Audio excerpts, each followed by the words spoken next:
রাজধানীর যানজট কমিয়ে মানুষকে স্বস্তি দিতে ঢাকা এলিভেটেড এক্সপ্রেসওয়ে প্রকল্প গ্রহণ করা হয়। সরকারি বেসরকারি অংশীদারিত্ব পিপিপি মডেলে গ্রহণ করা প্রকল্পটি জমি অধিগ্রহণ, নকশা জটিলতা আর বিনিয়োগকারীদের মধ্যে বিরোধে কয়েক দফা সময় বাড়িয়েও প্রকল্পের কাজ শেষ করা যায়নি। এরই মধ্যে শুরু করা হয় ঢাকা আশুলিয়া এলিভেটেড এক্সপ্রেসওয়ের নির্মাণ কাজ। একই জটিলতায় পড়েছে এ প্রকল্পটিও। প্রকল্প সংশ্লিষ্টরা জানিয়েছেন, নতুন করে নকশায় বাড়তি ভূমি অধিগ্রহণের বিষয় যুক্ত হওয়ায় বেড়েছে ব্যয়। প্রকল্প পরিচালক জানিয়েছেন, এটি বড় এবং গুরুত্বপূর্ণ প্রকল্প। শুরু থেকে অনেক চ্যালেঞ্জ নিয়েই কাজ এগোচ্ছে। গত জুন মাসে আমরা এই টাকাও দিয়ে দিয়েছি জেলা প্রশাসককে এবং অলরেডি আমরা 80% জমিও বুঝে পেয়েছি। আপনি জানেন যে এখানে 33 কেভি এবং 11 কেভি লাইন, এই লাইনগুলো এই এলাকার কলকারখানা এবং ফ্যাক্টরি অধ্যুষিত একটা এলাকা, অনেক ব্যয়বহুল জায়গা, অনেক এটা কম্পেনসেশন অনেক বেশি দিতে হয়।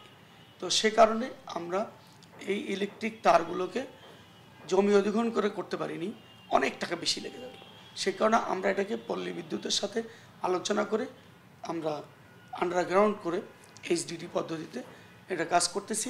এদিকে বিমানবন্দর এলাকায় নিজেদের জায়গাও বুঝে পায়নি প্রকল্প কর্তৃপক্ষ, যে কারণে এই অংশে কাজ শুরু করতে পারেনি। বিশেষজ্ঞরা বলছেন, সময়মতো কাজ শেষ করতে না পারলে ঢাকা এলিভেটেড এক্সপ্রেসওয়ের মতো এই প্রকল্পটিও ঝুলে যাবে। যেহেতু একটা প্রজেক্টের উপর ডিপেন্ড করে আরেকটা প্রজেক্ট নেওয়া হয়েছে, সেই ঢাকা আশুলিয়া এলিভেটেড এক্সপ্রেসওয়ের ফেটটা ডিপেন্ড করবে হলো ঢাকা এলিভেটেড এক্সপ্রেসওয়ের টাইমলি সাকসেসফুল কমপ্লিশনের উপরে, যেটার কোনো লক্ষণ দেখা যাচ্ছে না।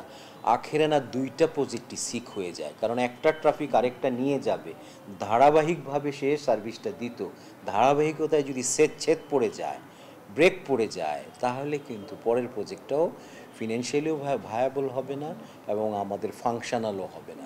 প্রকল্পের নথি অনুযায়ী ঢাকা আশুলিয়া উড়াল সড়কের দৈর্ঘ্য 24 কিলোমিটার। এতে প্রাথমিক ব্যয় 17.5 কোটি টাকা ধরা হলেও নকশা পরিবর্তনে ব্যয় আরও 10,000 কোটি টাকা বেড়েছে। ঝর্ণা রায়, দেশ টিভি, ঢাকা।